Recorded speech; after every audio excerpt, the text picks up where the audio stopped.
This is like the 5th one I've made. Good day, everyone. So on this one, we're going to take a golf ball and a tee, and we're going to make a little golf trophy for my Uncle Brian.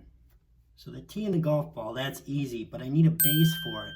I picked this up at the dollar store, and I figured maybe I could mold the base and then put it on there, put it together, but looking at it now, I don't really like the shape of it, so we're gonna try to make a little bit better one. My wife just got this potter's wheel, and she's not home. So let's see if we can make a base on this. And no, I don't know how to do pottery.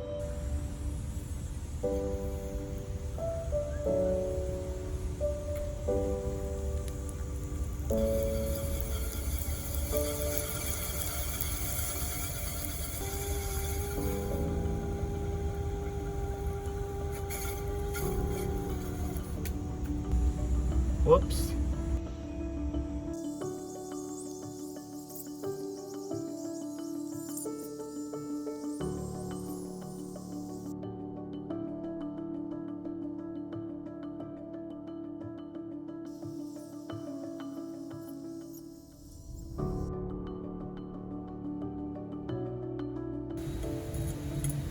Okay, so we finally got a base that I think will work. Now it's time to mold it. Now with this piece, it's not very detailed, so I don't feel like I need to use a high resolution like silicone rubber to capture all that. So I'm going to experiment with making a plaster mold. Hello, darkness, my old friend. I've come to talk with you again. So I dropped it, and it broke.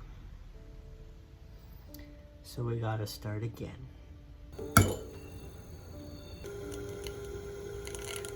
So we got a new one made, and I think it's better than the last one anyway, so maybe that worked out for the best.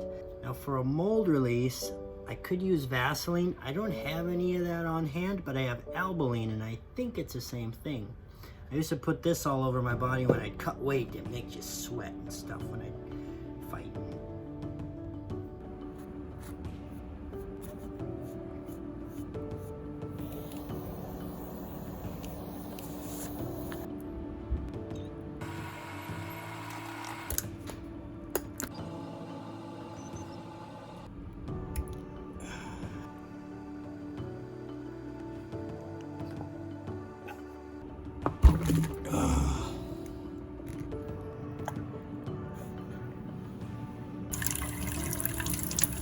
With the exception of that one big bubble, it actually turned out fairly well. So I have to get that bubble in the wax chasing.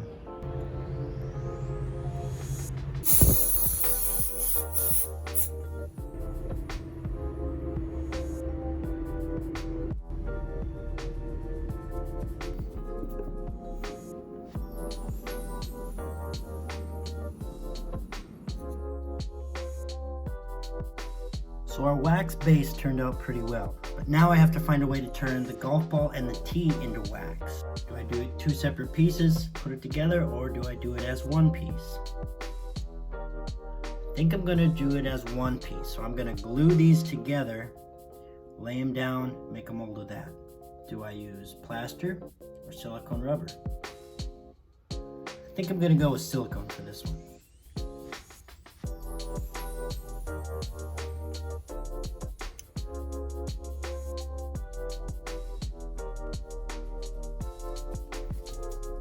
I decided to use a rubber mold over plaster because I thought if I didn't have the ball completely centered, the plaster might wrap around and grab on too tightly, whereas the rubber has flexibility, so I would have that leeway if I needed it.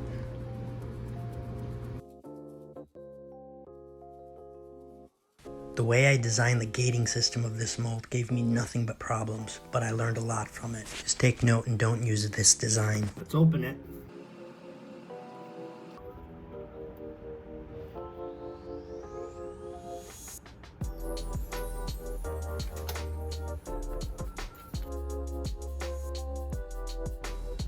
I think that turned out pretty good, so let's pour the next side.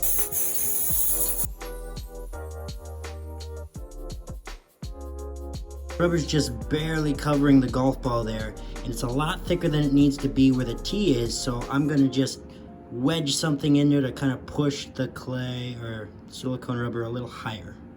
So this kind of worked, but it made a mess of it, and I would never do it again.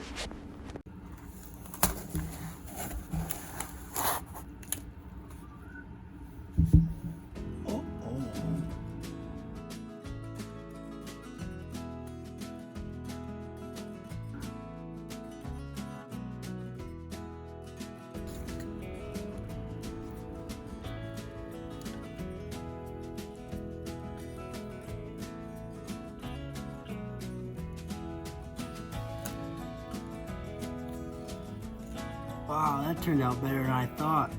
It's perfect.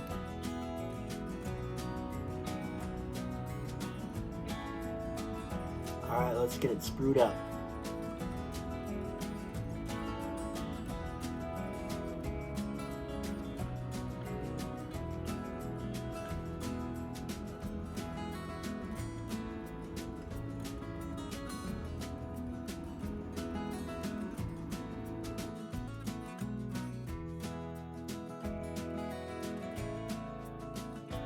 So my Uncle Brian used to own a propane company, and he has a bunch of these brass fittings from propane tanks.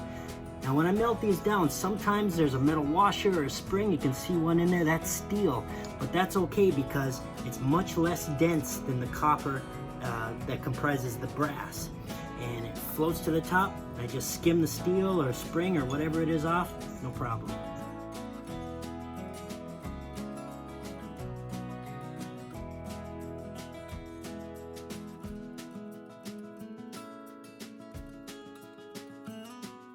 I can smell some of the fumes through the mask, which means it's not sealing properly. I realized I need to shave.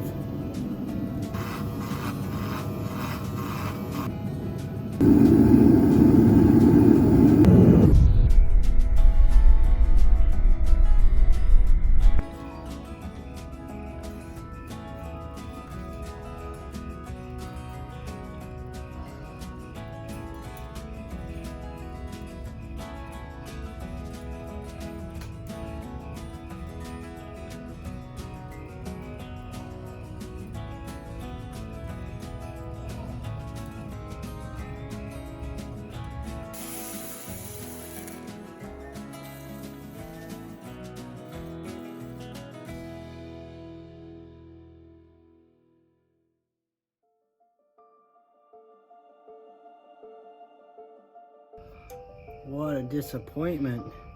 3 tries and none of them worked out. This one, I don't know what happened, but it didn't even fill all the way. This one's all pitted. This one's pretty good, except for the bottom. It's all really rough. The base turned out all right. I think we can use that one. We're gonna have to figure out what went wrong and redo the golf balls. Dang it. Gotta go finish shaving.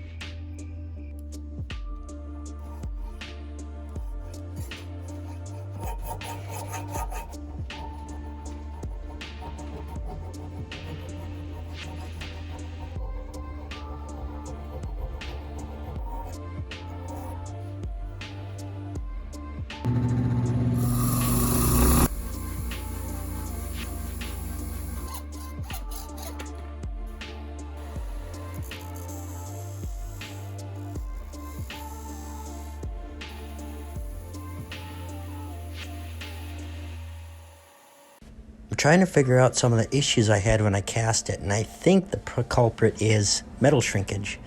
As the metal cools and contracts, it pulls away from the mold and it just gives it a crappy finish. It wasn't able to draw enough metal from the sprues, so I'm going to try to re-sprue it maybe one at a time with a little bit different setup. Hopefully it can draw a little more metal when it cools.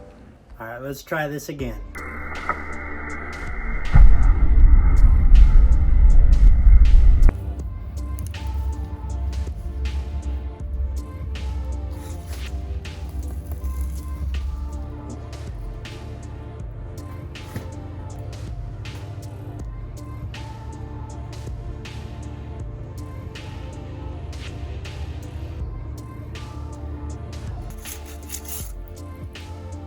sprued it up 2 different ways, and you can see one worked much better than the other.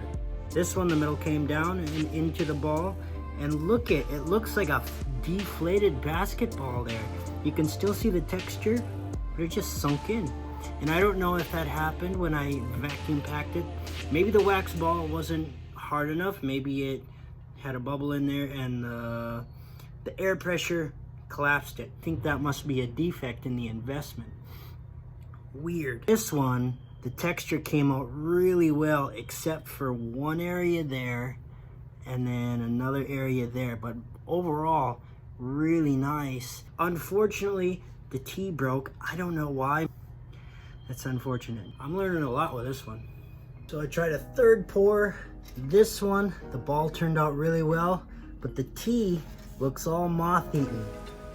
Man, I'm struggling with this. I don't know why. I haven't looked at these yet. Well, I guess that tee didn't work. Nor did that one. Golly. I thought a golf ball would be simple. Nope. This looks promising. How about that? We finally got 3 perfect tees and a nearly flawless golf ball. The bottom's just a little rough, and that's, I'm pretty sure, just because of the metal shrinkage. Kind of cool, you can even see the crystal structure of the metal. This just isn't gonna work though. I'm gonna have to make a hollow golf ball because there's just too much metal shrinkage.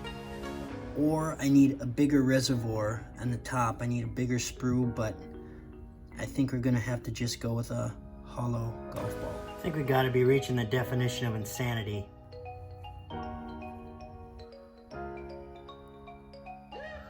Golf ball is turning out to be the hardest thing in the world to cast. Out of desperation, I cut some wax golf balls in half and cast them in bronze in hopes that I could weld them back together. But even they didn't turn out very good. My last hope, I had the metal feeding from the bottom and then put a big glob of wax on top so there'd be a big molten reservoir. So when the metal shrank, it would have something to draw into it and I wouldn't get that metal shrinkage. And finally, I think it worked. And I cheated though, this is bronze, not brass, so it's a little bit different color. Golf balls are different colors though anyways. Now I have to do the metal chasing. I have to do my best to carve in the pattern of a golf ball into the metal to hide the place where I had the sprue.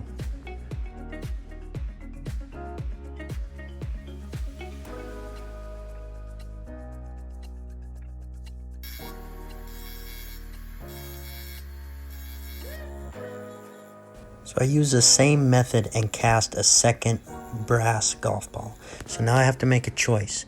Do I use the brass golf ball or the bronze golf ball?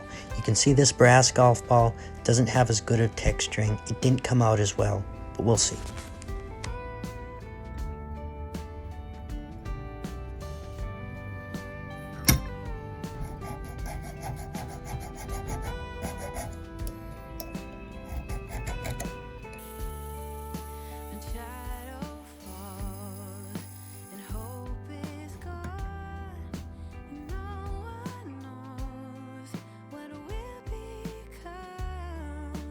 So this is kind of a scary part.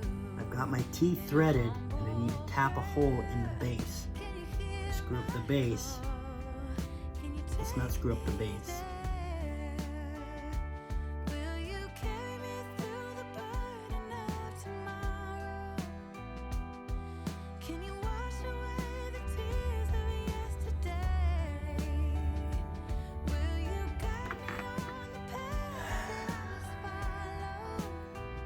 Hole is off center.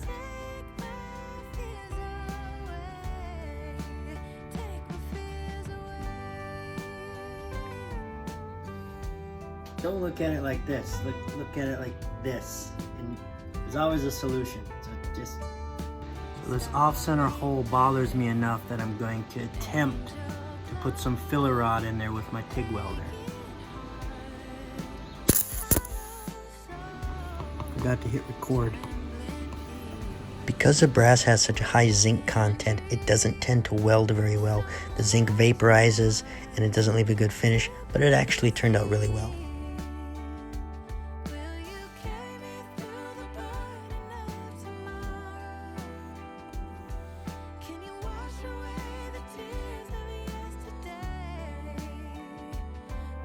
Looks a lot better. Still wouldn't test it with a micrometer or anything.